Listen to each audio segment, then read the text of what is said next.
Hello बच्चों, हमने बाल राम कथा का चैप्टर सेकंड जंगल और जनकपुर के बारे में पढ़ा था, जिसका ओनली एक ही पेज रह गया था और वो आज हम रीड करेंगे और साथ में उसके क्वेश्चन आंसर्स भी करेंगे।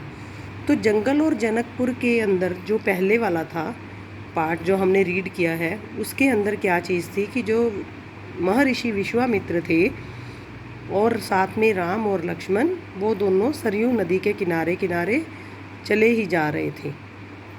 बहुत दूर तक निकल गए थे, वहाँ आगे बहुत घना जंगल था, तो उन्होंने क्या किया, उस जंगल को पार नहीं किया, वहीं रुक गए। रात उन्होंने वहीं बिताई और वहाँ पे उस वन के अंदर ताड़का रहती थी, जिसका वध राम और लक्ष्मण ने किया था।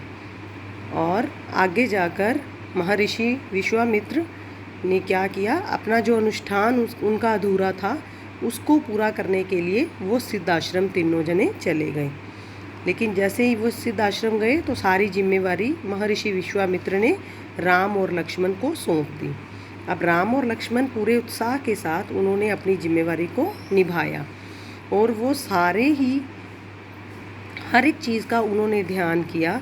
जैसे ही अनुष्ठान पूरा होने वाला था तो दो वहाँ पे राक्षस आ गए, जिनका वध करने के लिए महर्षि विश्वामित्र इन दोनों को यहाँ लाए थे। तो वो दोनों, एक था मारीच और दूसरा था सुबाहु। तो मारीच और सुबाहु के साथ इन दोनों ने युद्ध किया और उन दोनों का वध कर दिया। क्योंकि मारीच बहुत क्रोधित था, क्योंकि राम लक्ष्मण ने उसकी माँ ताड़का का वध कर दिया था। अब तक हमने इतना ही पढ़ा है, अब हम आगे रीड करेंगे। हाँ जी, राम ने सिर झुकाकर गुरु की आज्ञा स्वीकार की, आगे बढ़े। पेटी का ढक्कन खोल दिया। राम ने पहले धनुष देखा, फिर महर्षि को। ये चीज़ है, ये हमने इसी लेसन के अंदर रीड की थी कि वो फिर बाद में उनको जनकपुर ले गए थे। जनकपुर में वहाँ धनुष दिखाने के लिए, तो वो धनुष के लिए क्या प्रतिज्ञा ले रखी थी महाराज जनक ने कि जो इस धनुष की प्रत्यंचा चढ़ाकर इसे तोड़ देगा, शिव धनुष था, तो उसके साथ मेरी सीता का विवाह होगा। तो राम और लक्ष्मण महर्षि विश्वामित्र के साथ जनकपुर को चले गए थे। वहाँ जाकर उन्होंने, महाराज जनकपुर उनको देखकर उनकी तरफ आकर्षित हो रहे थे, तो उन्होंने महर्षि विश्वामित्र से पूछा कि ये दोनों राजकुमार कौन है, सुंदर बालक कौन है। तो विश्वामित्र जी ने बताया कि ये राजा दशरथ के दो पुत्र हैं। इस तरीके से बात चली। फिर जैसे ही वो पूरी सभा बैठी तो उसके अंदर धनुष को लाया गया। धनुष इतना भारी था कि उसके जिस पेटी के अंदर रखा हुआ था उसको पहिए लगे हुए थे, उसको उठाकर इधर से उधर लेकर नहीं जाया जा सकता था। वो पहिए की सहायता से पेटी को इधर या उधर ले जाते थे। तो इस तरीके से वो जनकपुर जाकर उन्होंने उस सभा में जाकर बैठ गए। राम ने जैसे ही महर्षि विश्वामित्र ने राम को कहा, जो भी आज्ञा के लिए बोला, तो राम ने सिर झुकाकर गुरु की आज्ञा को स्वीकार किया। राजकुमार राम आगे बढ़े, पेटी का ढक्कन खोल दिया। राम ने पहले धनुष देखा, फिर महर्षि को देखा। क्योंकि गुरु का संकेत मिलने पर राम ने वह विशाल धनुष सहज ही उठा लिया। जैसे ही महर्षि ने इशारा किया, संकेत किया, तो राम ने वह विशाल धनुष उठा लिया। यज्ञशाला में उपस्थित सभी लोग हतप्रभ थे, बहुत हैरान हो गए कि जहाँ कोई इसको हिला तक नहीं सकता था और राजकुमार राम ने इतना सहज ही उसको उठा लिया, इतनी आसानी से। इसकी प्रत्यंचा चढ़ा दूं मुनिवर, राम ने पूछा। अवश्य, यदि ऐसा कर सकते हो तो अवश्य। विदेहराज चकित थे। विदेहराज कौन? महाराज जनक। राम ने आसानी से धनुष झुकाया, ऊपर से दबाकर प्रत्यंचा खींची।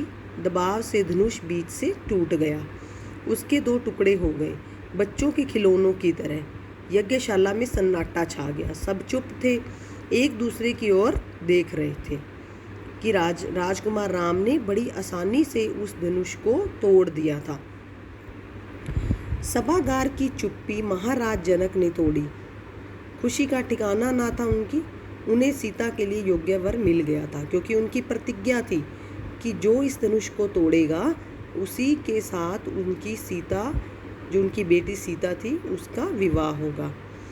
तो उन्हें खुशी हुई कि उनकी प्रतिज्ञा पूरी हुई। जनकराज ने कहा, मुनिवर, आपको अनुमति हो तो मैं महाराज दशरथ के पास संदेश भेजूं?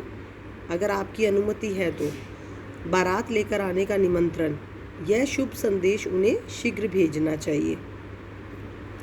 महाराज जनक बहुत खुश हुए क्योंकि उनकी प्रतिज्ञा पूरी हो गई थी।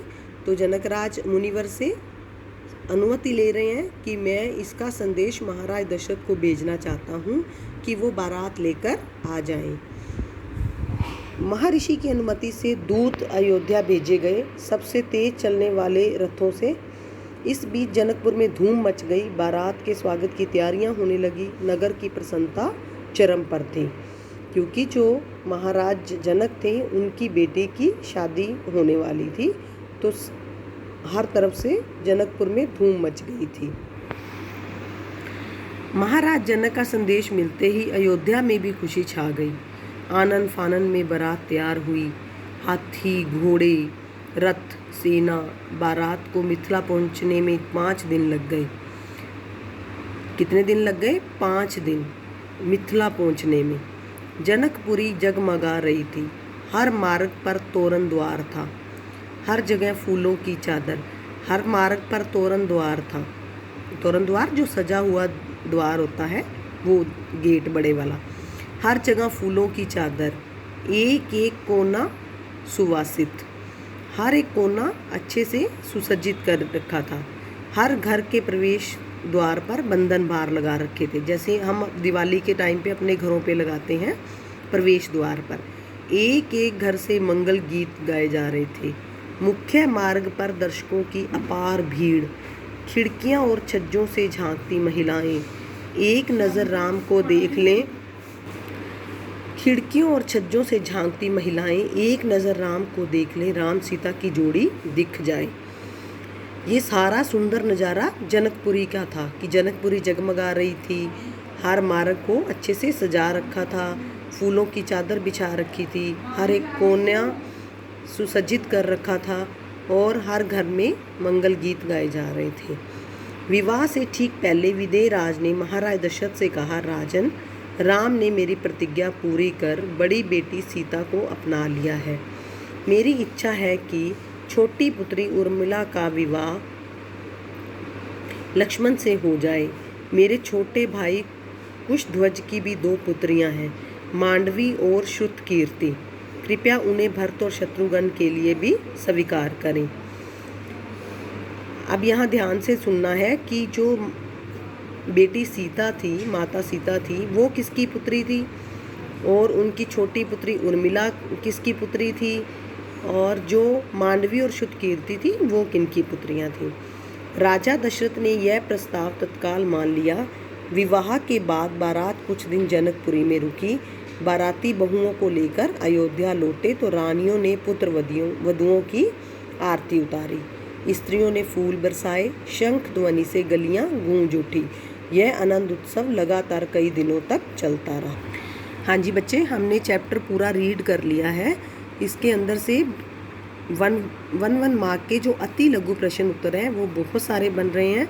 वो इस बार कॉपी पे नहीं लिखवाए जाएंगे, वो आपको मैं वैसे ही एक छोटा सा सरप्राइज़ टेस्ट लूँगी जिसके अंदर कोई भी क्वेश्चन पूछा जा सकता है।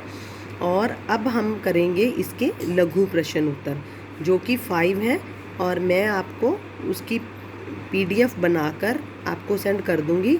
आप उन क्वेश्चंस को अपनी फेयर नोटबुक के ऊपर नीट एंड क्लीन उतार लेना। बिल्कुल भी मिस्टेक नहीं करनी है, काम बहुत अच्छे से साफ़ सुथरा होना चाहिए। अब हम क्वेश्चन पढ़ेंगे, साथ साथ रीड भी करेंगे और मैं समझाऊंगी भी। हाँ जी, इसका पहला प्रश्न है, वन में विश्वामित्र ने राम लक्ष्मण को कौन कौन सी विद्याएं सिखाई?